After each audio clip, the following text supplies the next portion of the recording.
I got a call from a customer in Windsor. The customer was experiencing water seepage through multiple different locations in their basement. It was coming in actually through the wall. It was also coming in through the wall floor joint, which is the most common spot water comes in through the home, and also coming in the slab through hydrostatic pressure in various locations. The reason it was coming in through the wall is because there was an old plank poured foundation, and at some point throughout time, they ended up stopping the plank pour foundation and building a block wall on top of it. What this caused is a cold joint where the block and the old foundation wall meet and water pours through there during almost every single rain. In order to fix this, what we decided to do is install CleanSpace on the walls. CleanSpace is a 20 mil thick antimicrobial vapor barrier. The advantages of having this antimicrobial vapor barrier is that when the moisture comes through the wall and drains down behind the CleanSpace and ends up in a waterproofing system, no mold or anything like that is gonna be able to grow on the back side of the CleanSpace because of the antimicrobial coating.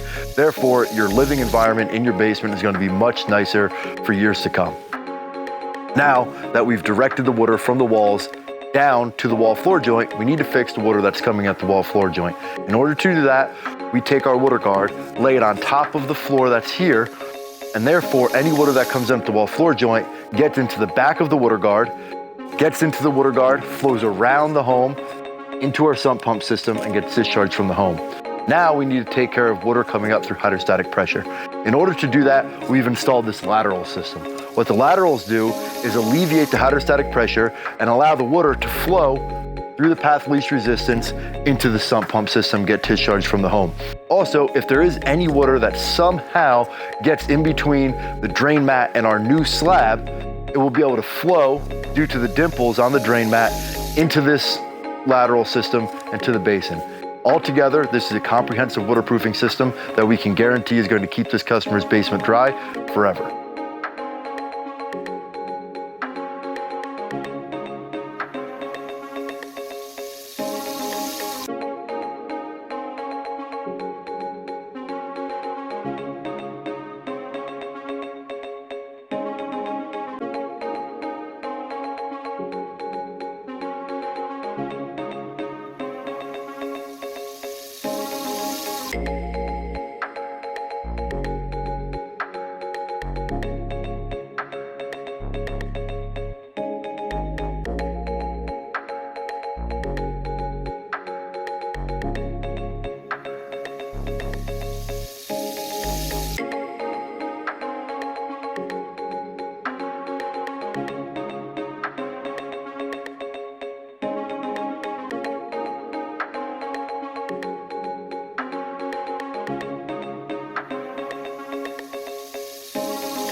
you.